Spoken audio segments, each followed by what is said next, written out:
The curse of Otamiri River.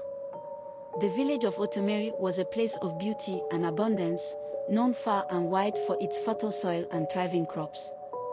From yam to cassava, vegetables to fruits, the village produced enough to feed its people and sell to neighboring communities.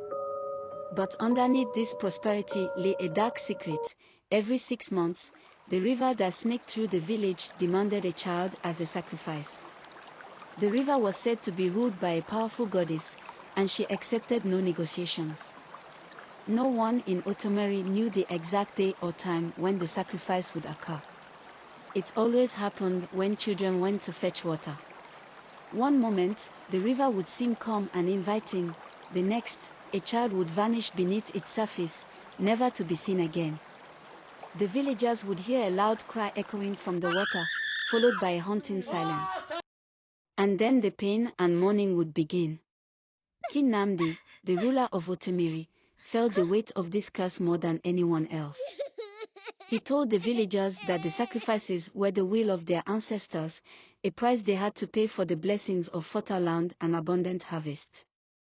Without the river goddess, our crops would wither, and our people would starve, he often said, his face clouded with sadness.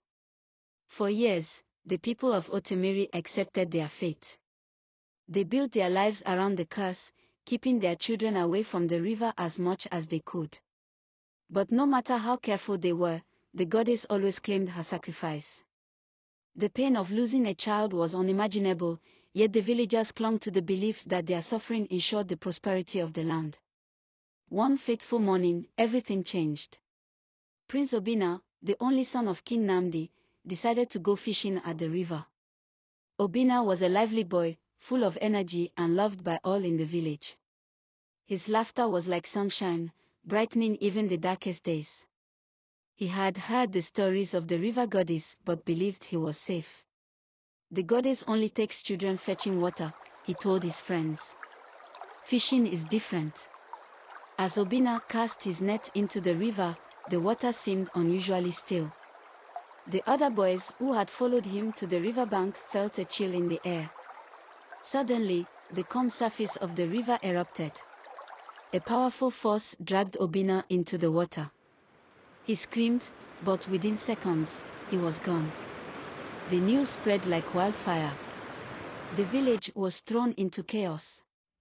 The wails of mourning echoed from every corner, louder and more piercing than ever before.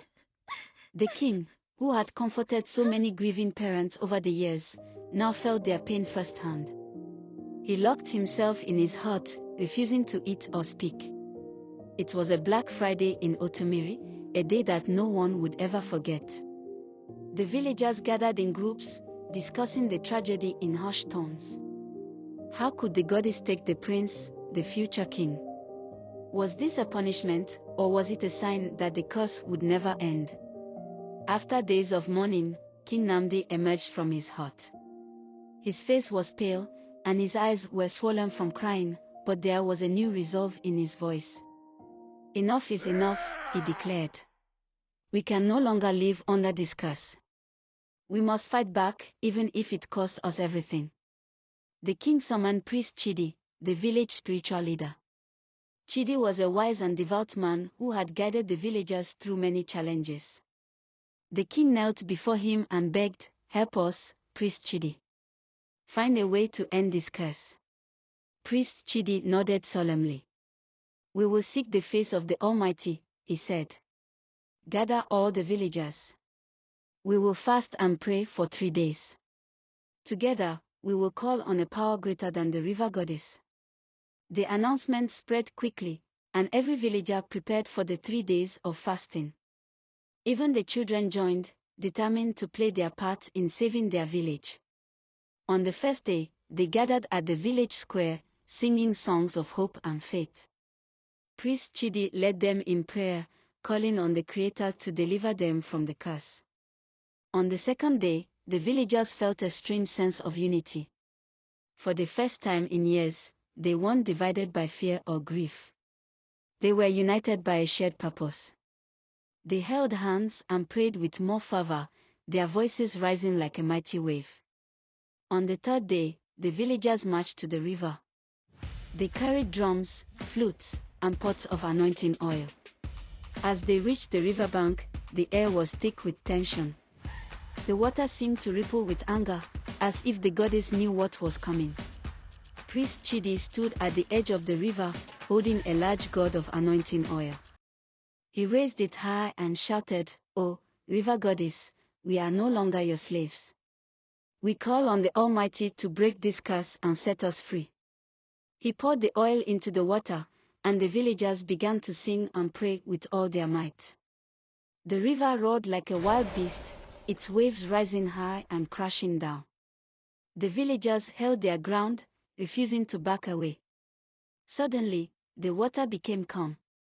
The villagers watched in awe as the river turned clear, revealing the rocks and sand beneath. It was as if the goddess had vanished. From that day forward, no child was ever taken by the river again.